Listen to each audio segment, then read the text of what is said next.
Ya, Daima, entonces como te decía, vamos a hablar de la visita esta a Chile, el seminario, cómo ha sido esta experiencia, un poco de tu formación de las ciencias sociales en Cuba y tus trabajos y finalmente sobre la situación de Cuba en la actualidad. Entonces, ¿estamos de acuerdo? ¿Por qué no hablas tú un poco para ver cómo se escucha ahí? Soy Daima Echevarría, soy profesora del Centro de Estudios de la Economía Cubana, que es un centro de la Universidad de La Habana. Allí coordino una línea de investigación que es sobre equidad y desarrollo. En esa hay otras dos líneas en el centro, una tiene que ver con transformación productiva, la otra tiene que ver con innovación. Y esta línea, la más reciente que se incorporó al centro, cuenta principalmente con el trabajo de varios, no solo colegas del centro, sino de varias instituciones a nivel de país. Formamos un equipo de trabajo que... Sí, sigue, Samuel. Ah. Sí, solamente, si ya está, bueno, ya está grabando. Entonces, disculpa, te interrumpí. Ya, di que formamos un equipo de trabajo. Formamos un equipo de trabajo que promovemos sobre todo debates desde diferentes perspectivas sobre la realidad cubana, desde el compromiso también con el proceso que lleva el país, y también siendo muy críticos con esa producción que estaba ocurriendo dentro del país, tanto desde el plano académico como también con el compromiso por tener una sociedad mejor. Por supuesto. Daima, hay muchos temas entonces de los cuales podemos hablar, pero partamos por uno, que es tú trabajas en un centro de economía, pero eres socióloga. Entonces, si nos puedes explicar cuál es el estatus, cuál es la situación de la sociología en Cuba. Sí, la sociología tuvo una tradición en la primera, entre el 50 y el 59, estaba empezando la sociología también en el país. Después funcionó como carrera y después en la década de los 80, a principios de la década de los 80, se cerró la disciplina de sociología, se reabre posteriormente como una especialidad de la carrera de filosofía y en el año 90 se abre de nuevo como una disciplina social. Yo soy de la segunda graduación de sociología, que nos graduamos en el año 96, también eran grupos muy pequeños. Hoy eso ha cambiado. Hoy existe la carrera de sociología, la disciplina, que está radicada en la Facultad de Filosofía, Historia y Sociología. Tiene el pregrado con grupos en los 5 años de la carrera. Tiene un grupo también para que se le oferta a los trabajadores que decidan cursar la universidad y hacer estudios en sociología. Además tiene una maestría en sociología que empezó además en el año 96 con ayuda de la Universidad de Madrid también, y tiene además un doctorado en sociología. Yo soy la secretaria del Tribunal de Doctorado en Sociología también. Entonces, a nivel de país también la disciplina, como disciplina de pregrado, radica en La Habana y radica en la Universidad de Oriente. Perfecto. Pero en la Universidad de Camagüey y en la Universidad Central de Las Villas existen, vamos a decir, dos ramas de trabajo de la sociología a nivel de posgrado. Una es el desarrollo local, y la otra en Camagüey el desarrollo comunitario. De acuerdo. ¿Y cuáles son las principales influencias que hay en la sociología? Ya, tú en particular te has dedicado a temas de género, pero sería interesante ver qué tipo de tema trata la sociología cubana. Bueno, cada vez es más diversa. Yo reconozco una influencia fuerte de la sociología española. También tenemos una influencia histórica de la sociología también norteamericana. Y recientemente, creo que en los años más recientes está entrando mucha más literatura también de la sociología alemana, francesa, italiana, con otros enfoques. Ese es como los clásicos andan por ahí. Pero también hay una influencia creciente, muy favorecida por los grupos de trabajo con Clarkson, de la sociología latinoamericana, principalmente Argentina y de Brasil. Así que para mí ha sido una oportunidad también estar aquí y compartir con la sociología chilena y con otras también sociología desde otras latitudes también del sur, ¿no? Sí, porque hemos tenido gente de Argentina, de México, de España, de distintos lugares, sí. Colombianos también. También hay colombianos, sí, colombianos. Colombianos. Dime, y los temas que tú te dedicas a trabajar ahora, tus líneas de trabajo, ¿cuáles son principalmente? Sí, yo empecé trabajando desde el pregrado, trabajaba mucho la descentralización, centralización, los temas de descentralización y autonomía en zonas rurales. Era uno de los trabajos que hacía, porque venía de un equipo de estudios rurales, con las transformaciones que ocurrieron en los 90, especialmente en las zonas rurales. Ahí dentro de ese grupo ya me fui también un poco trabajando mucho más los temas de las mujeres rurales. Pero después eso lo fui abriendo hacia trabajar los temas de género.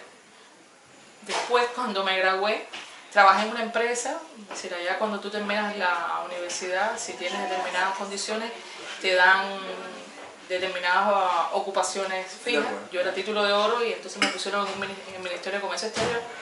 Realmente no cumplía mis expectativas, no era lo que yo quería hacer. Pero bueno, también aprendí y trabajaba en las empresas. Y cuando terminé mis 2 años de servicio social, me fui a la universidad, que era donde quería estar. Pero me fui al Centro de Estudio de Economía Cubana, es un centro de prestigio dentro de la universidad. Algunos lo consideran como un think tank.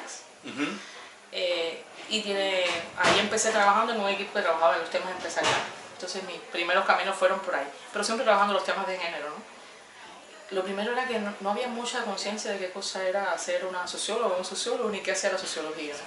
Entonces, por ahí me pasaba. Pero si puedes hablar un poco de los temas, de la situación de género en Cuba, porque en Cuba las mujeres tienen muchos logros. Claro. O sea, hay mujeres que son parlamentarias, hay... Claro, el 48% de los escaños del Parlamento lo detentan las mujeres. Creo que es el segundo o el tercer Parlamento después de Finlandia en la escala. Sí.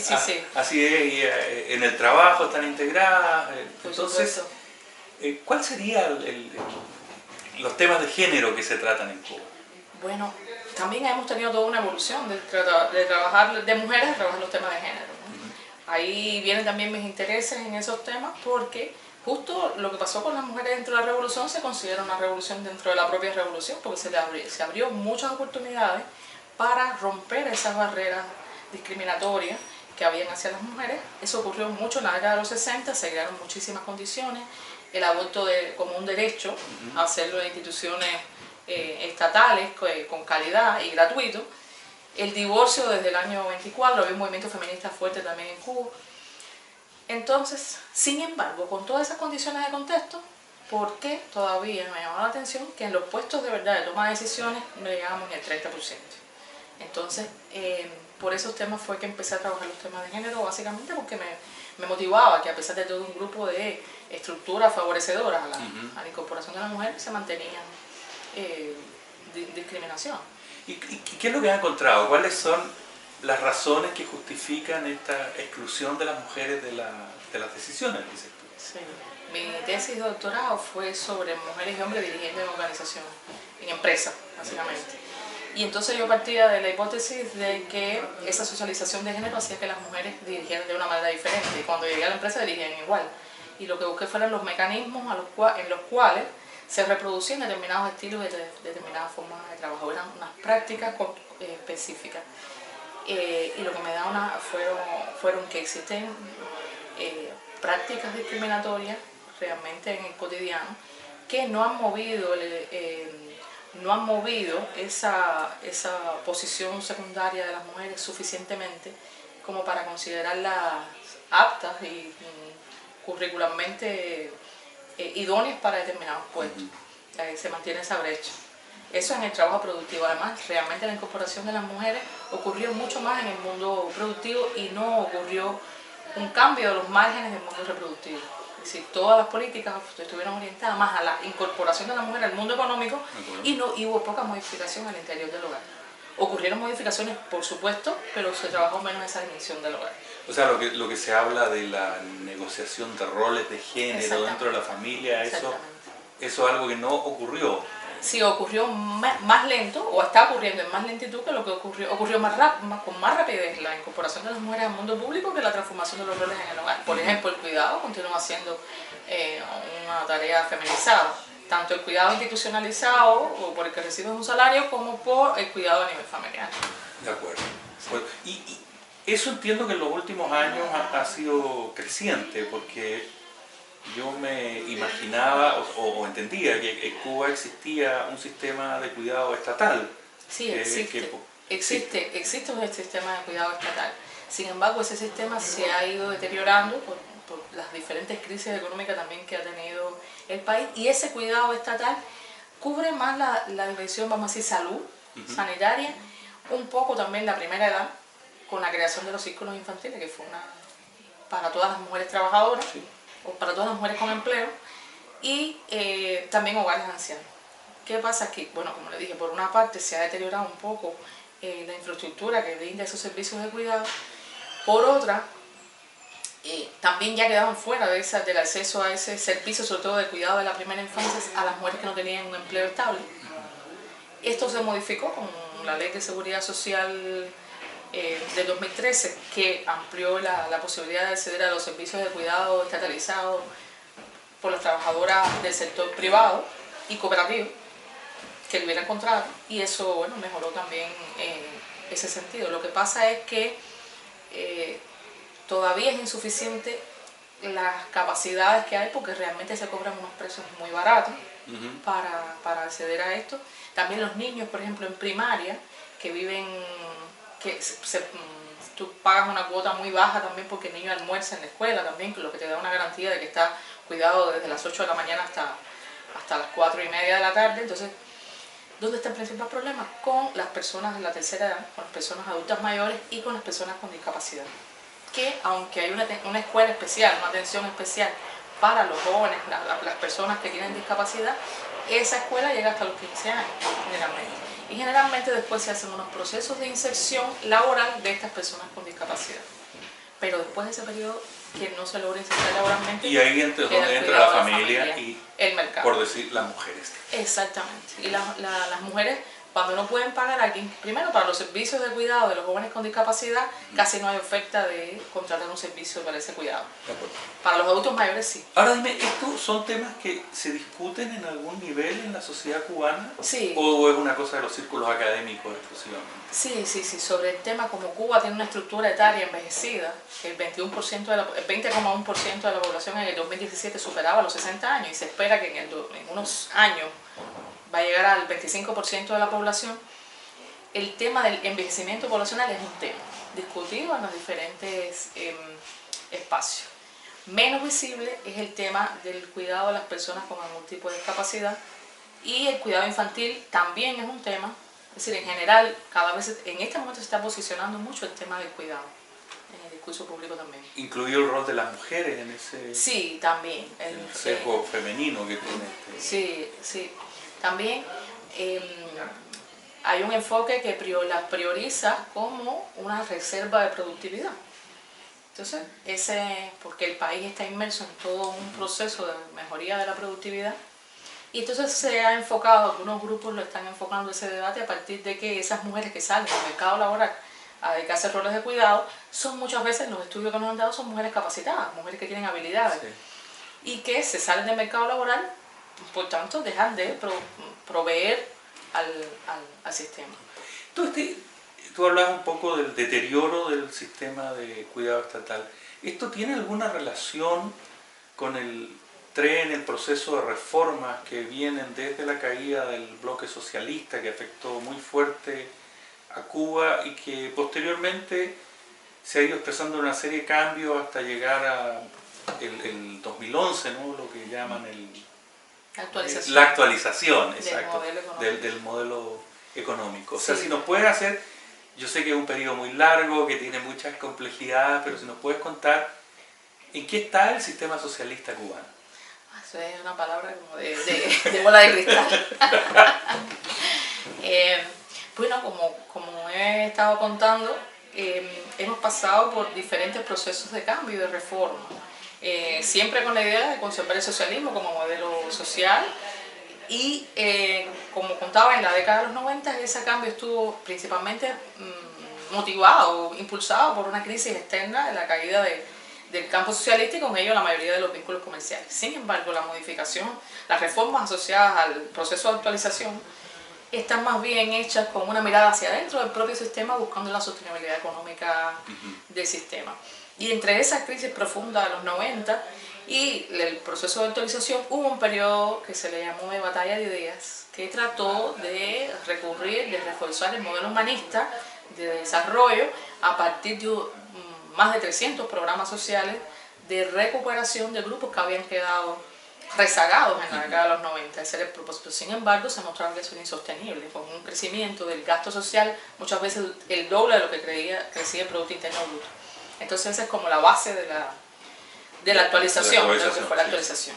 Entonces, hoy por hoy, la idea de equidad sigue marcando el socialismo y la idea de la redistribución, la vía redistributiva como la vía de generar igualdad sigue como marcando el camino del país. Sin embargo, se están haciendo un grupo de modificaciones importantes que si bien siguen los ejes de la reforma de los 90, tienen otros matices. Por ejemplo, la reestructuración del sistema de propiedad y de gestión. ¿De propiedad sobre qué? Sobre los medios de producción. Okay. Y que, por ejemplo, hace que se le dé mayor cabida a la empresa privada, aunque no se reconoce así aún, se reconoce en la ampliación del trabajo por cuenta propia, pero en definitiva en muchos casos estamos hablando de pequeñas y medianas empresas, de capital nacional, de pequeños empresarios locales, emprendedores. Sí, sí. Dime, ¿se puede estimar hasta qué escala de operación llega a lo que se llama la microempresa en Cuba? No mucho se puede estimar, pero bueno, tenemos... Así, pero a ojo de... Se dice hoy que hay 500.000 trabajadores ya en ese sector, pero a nivel de operaciones podemos hablar de restaurantes ya que tienen, por ejemplo, que un dueño de uno de esos restaurantes puede llegar a tener de ganancia neta alrededor de 20.000 CUC mensuales. ¿Un CUC equivale a?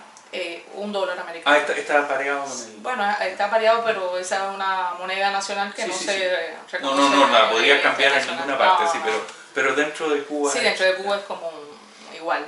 Lo que pasa es que por el bloqueo norteamericano, que es otra de las razones de que también ha estado permanente y ha sido real ahí, tuvimos que, porque en un tiempo se operó también con dólares, pero tuvimos que retirar porque los bancos norteamericanos dejaron de aceptar transacciones cubanas. Bancos norteamericanos y de otras partes del mundo. Hay toda una discusión Cuba sigue siendo socialista, pero en los países que salieron del socialismo respecto a la formación de estos grupos empresariales que estaban muy vinculados al Partido Comunista y al ejército. En Cuba, ¿de dónde vienen los microempresarios? ¿Quiénes conforman este grupo? Es un grupo muy heterogéneo. Que en nuestros estudios, lo que hemos hecho, en el estudio que presenté aquí, por ejemplo, que fue un estudio que se hizo hasta el 2010, partíamos por comprobar esas hipótesis, quienes sí ser militante del partido, ser miembro del partido, te tributaba para ser un cuentapropista de estos microempresarios. Lo que nos daba era que no. Hoy por hoy eso es mucho más diversificado. Por lo general fueron personas que tuvieron algún tipo de acumulación de capital previa a este proceso, o tienen vínculos en el exterior con familias que les han permitido el acceso a remesas de manera sistemática y en unas cantidades que les han permitido invertir y que tienen mejores condiciones para llevar adelante un negocio, porque aún no existe un sistema de créditos que apoye la creación de esos pequeños negocios. De acuerdo. Tú dices, hicimos una investigación. ¿Cómo son las condiciones para hacer investigación en Cuba? ¿Qué facilidades tienen? ¿Qué dificultades tienen para hacerlo? Bueno, en este mismo, como le comentaba, en el proceso de actualización, la investigación social ha sido constantemente recurrida y llamada por la dirección del país para que nutra las decisiones políticas, ¿no? En ese sentido, tengo que decir que en la actualización del modelo económico-social formamos parte de diversas comisiones que investigamos y nos piden que investiguemos diferentes procesos que están ocurriendo en el país. Sin embargo, siempre es azaroso hacer investigación, sobre todo sobre algunos temas, especialmente los temas de desigualdad social, en el sentido, en primer lugar, que por lo general las bases de datos de las diferentes encuestas que se hacen en el país no son públicos, tampoco son ni son públicos los informes, ni son públicos las bases de datos. Y eso te lleva entonces a que uno tiene que hacer otro proceso. Hay que rebuscarla. Hay que rebuscarla, hay que hacer muchas combinaciones para poder hacerlo. Sí. Bueno, eso aumenta la creatividad, me imagino. Por supuesto, y hace también que apliquemos muchos más métodos mixtos, ¿no?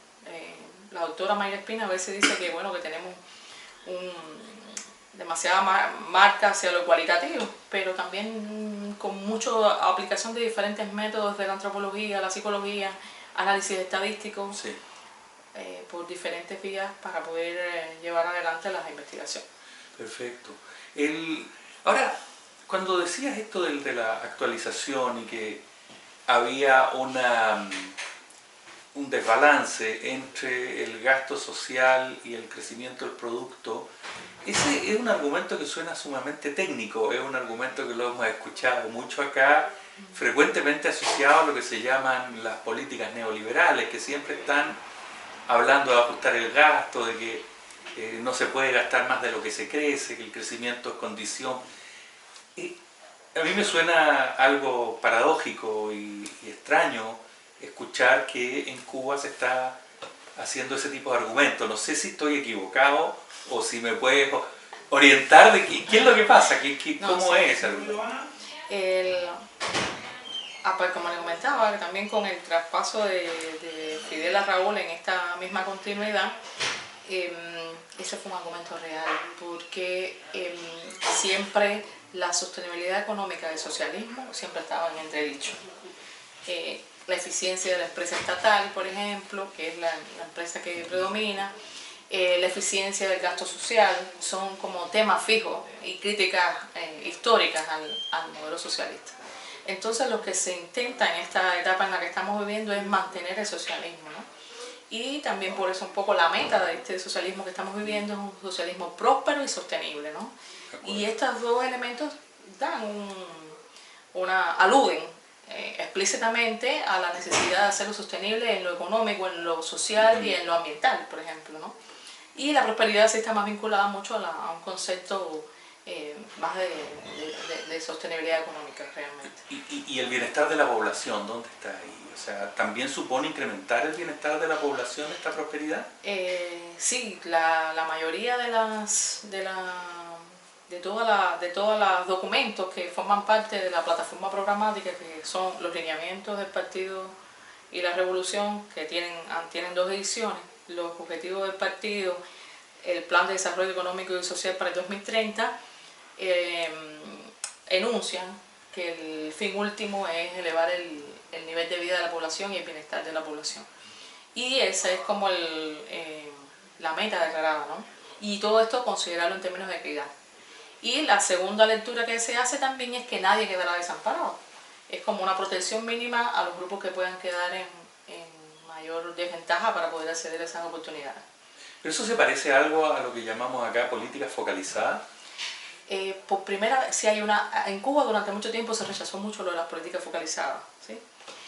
Sin embargo, ahora se ha visto también que se está intentando enfocar las políticas universales desde una crítica constructiva de que es necesario un piso de políticas universales que se combine con políticas focalizadas para poder dar cuenta de todas las diversidades que hay. Pero es necesario las políticas universales.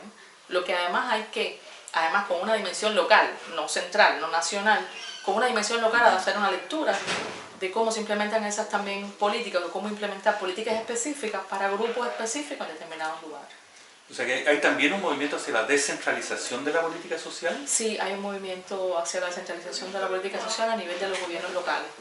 Incluso el debate de la Constitución en el cual terminamos recientemente, que ya se aprobó en plebiscito esa Constitución, habla de que los gobiernos municipales van a gestionar con mucho más fuerza la política social local. Es decir, si se va a combinar un enfoque sectorial nacional, sí, con un enfoque local. ¿Y eso va a ir acompañado, supongo, de transferencia de recursos a los gobiernos locales? ¿Van a tener sí, más recursos? Por una parte va a haber una transferencia, siempre ha habido una transferencia. Realmente la política social en Cuba se ha transformado, a lo largo de la historia ha transcurrido de forma centralizada la asignación de recursos a nivel sectorial, básicamente, con menos enfoque local. Desde en el proceso de actualización, esa política además de la política de asignación sectorial, comenzó con la contribución tributaria de 1% de la contribución tributaria dirigida, invertida en la propia localidad. Bueno, yo me imagino que todos estos procesos que estás describiendo, que no vamos a alcanzar a cubrir, ni mucho menos, estamos solo unos brochazos muy superficiales, han cambiado la estructura social de Cuba en los últimos años, y de hecho la conferencia que tú diste ayer se refería a lo que se llamaba la reestructuración, la reestratificación social de Cuba. Ahí usaba una expresión que me gustó mucho, esto de hacer un retrato a mano alzada, lo cual habla un poco de lo cualitativo, ¿no? Pero muy bonita la imagen de cómo está la estructura social cubana. ¿Por qué no cuentas un poco de cómo han afectado todos estos cambios desde los 90 y especialmente en la actualización, sobre lo cual tú escribiste un libro también, a la estructura social en Cuba, o la estratificación social? Sí, es que estos cambios que hemos descrito en general en términos económicos tienen siempre un correlato social y además están en constante interrelación. Lo que ha pasado es que hay procesos de cambio dentro de los grupos sociales que son más nítidos las fronteras que los que eran hace un tiempo, hacia la década de los 80. Por ejemplo, Cuba tenía un índice de Gini de concentración de ingresos de 0,22 en la década de los 80. Y hoy, aunque no es público, se calcula que está rozando el 0,40. Me decían colegas ayer que es relativamente bajo respecto a otros países de América Latina, pero no sería lo de esperar en un país socialista. Pero hay que ver de dónde viene, o sea, vienen de una situación de equidad muy grande. Claro.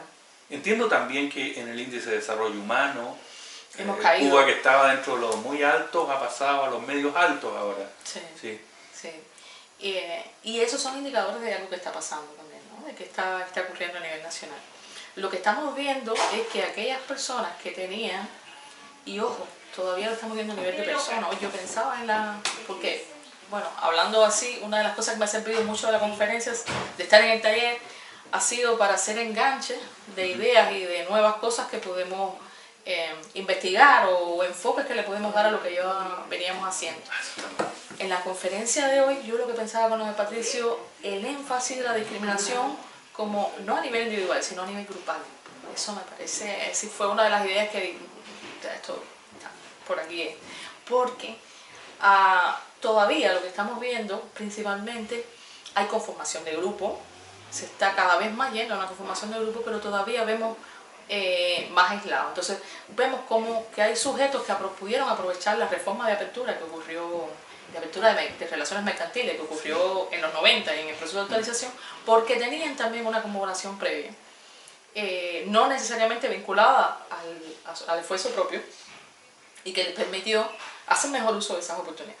En términos de recursos, pero también en términos de redes sociales, que es lo que nos está dando. ¿Y quién está quedando fuera de esos procesos? Aquellas personas que no habían logrado acumular recursos y que tampoco tenían unas redes sociales de calidad. Y no hay ninguna, hasta el momento, ninguna política específica que apoye a que mejore la inserción de estas personas que van detrás. Entonces se están dando unos procesos de que le llamamos heterogenización social para dar cuenta de las diferentes gamas que hay. Es decir, hay un proceso de crecimiento, bueno, de especificación de una clase un poco, la clase alta, que está compuesta básicamente por personas que se dedican a especialidades muy profesionalizadas que tienen mucho vínculo con redes internacionales. Estoy pensando en diseñadores, en informáticos de primer nivel, que radican en Cuba, pero su mercado de trabajo es fuera. Otro grupo que se está dando también, que es justo un grupo de dueños de negocios pequeños y medianos que son muy exitosos en La Habana. Básicamente en las cabeceras provinciales como La Habana, Santiago de Cuba, Holguín, las principales provincias.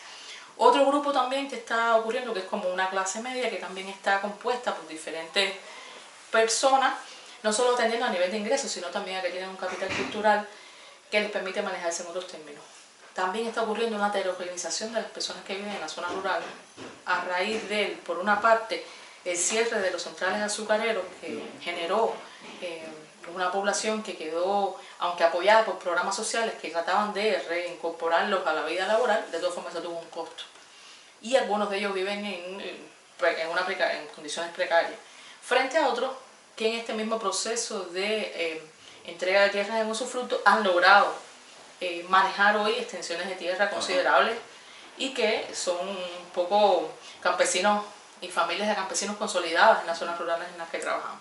Y por otro hay una mayor segmentación al interior de las categorías clásicas tradicionales, obreros, intelectuales, que van a tener mayor o menor presencia en esas capas, independencia también del espacio socioeconómico en el que se inserten.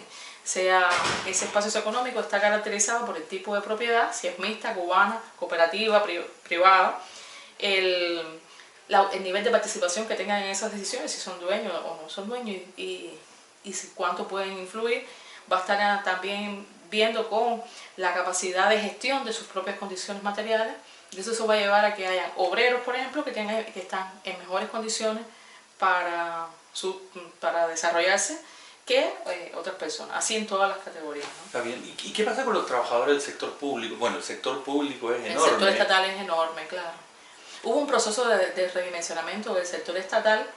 El sector estatal tiene como dos grandes ramas, un sector presupuestado, que generalmente tiene los trabajadores de salud, educación y servicios comunales, y un sector empresarial. El primer redimensionamiento fue en el sector presupuestado, ¿por qué? Bajo la idea de que lo que se podía hacer en los sectores menos productivos también, ¿no? Eso tuvo varios procesos. Uno, se disolvieron algunos ministerios también, porque algunos ministerios se fusionaron. Por otra parte también se congelaron las plantillas o quedaron disponibles un grupo de personas que estaban en posiciones de apoyo casi siempre en esos procesos. Esos sectores, por supuesto, salud y educación, son sectores altamente feminizados y nosotras decíamos también que había que tener mucho cuidado porque la mayor cantidad de personas que iban a salir de esos espacios iban a ser las mujeres.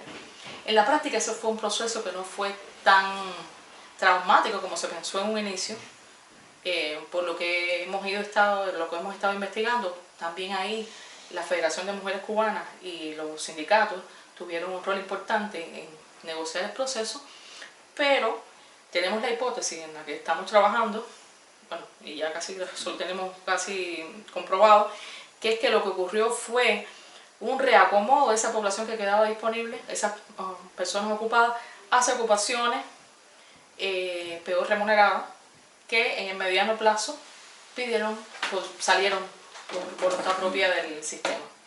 Entonces fue como una salida del mercado laboral más lenta, no traumática, pero que al final lo lleva a una situación más precaria de la que tenía. En el sector empresarial también pasó, pero mucho menos.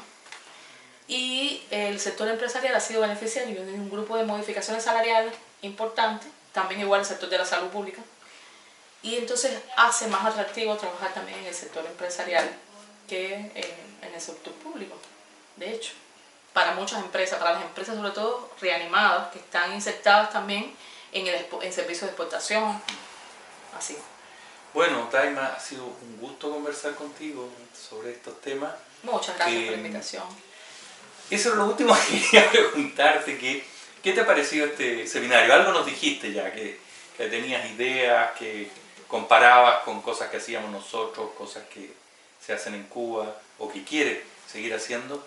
Yo espero que podamos en el futuro, que esto sea el principio de una conversación y que podamos seguir abriendo como centro de estudios de la cohesión y el conflicto, seguir abriendo canales para poder comparar, porque ya se ve que Cuba es un lugar donde están ocurriendo muchos cambios, que independiente del juicio que uno pueda tener de lo que está pasando, sin duda para quienes estudiamos procesos de estratificación, de desigualdad, de cambio social, es un lugar donde uno realmente quisiera estar estudiando este tipo de situaciones. Entonces, no sé si quieres decir algo más sobre el seminario y sobre las posibilidades de algún trabajo en conjunto. Bueno, me pareció extraordinario el seminario. Lo primero también que tengo que reconocer es que me sorprendió su invitación al seminario, porque usualmente estamos acostumbrados a que de alguna manera entraste en alguna red y por ahí ya tú conoces, pero que usted me escribiera directamente me sorprendió, especialmente por el trabajo que yo consideraba que no era un trabajo tan relevante ni tan conocido tampoco me pareció como que no tenía mucho que aportar, pero bueno, parecía. Uno nunca sabe, no sabe de dónde salta la liebre, dice, Sí. ¿no? También yo tengo que reconocer que, como le comentaba, mi entrada más directa en estos temas fue a través de Sara Romano, por eso también confío mucho en los intercambios internacionales, porque los intercambios internacionales yo creo que nos hacen ver las cosas desde otra perspectiva. Nosotros tenemos una metodología en los trabajos rurales que hacemos que le llamamos viaje de estudio con aprendizaje por contraste. Es decir, aunque tú estás viendo otra realidad y estás interpretando otra realidad, tú estás al mismo tiempo interpretando la tuya. Entonces, el seminario me ha servido mucho para eso también. Bueno, primero reconozco en primer nivel el alto nivel académico y de debate que ha tenido el seminario. La preparación, como he comentado usted también, de los estudiantes que están presentando unos resultados de investigación que son de primer nivel. El nivel de organización está muy bien. En lo personal me he sentido súper complacida con todos los temas. Y lo que igual espero, muchas veces quedamos mucho en los esfuerzos del seminario y después no pasa nada, pero espero que podamos seguir contribuyendo. Necesitamos mucho estos intercambios también, porque hay procesos comunes, hay muchos procesos comunes que nos están sucediendo, pero hay procesos particulares también, que a veces también estamos viviendo con un nivel de contemporaneidad Sí. Que no nos permite tampoco distanciarnos Eso es, sí. de lo que estamos haciendo. Entonces, para mí ha sido una oportunidad total venir por acá, Bueno, estar con ustedes. qué gusto. Y seguiremos en contacto. No, bueno, con seminarios ya este es el quinto, así que seguiremos haciéndolo, por lo menos ya estás en esta red. Y sobre los otros sí, quisiéramos seguir comunicados y tú nos contarás las ideas que tengas y nosotros te contaremos lo que se nos ocurre.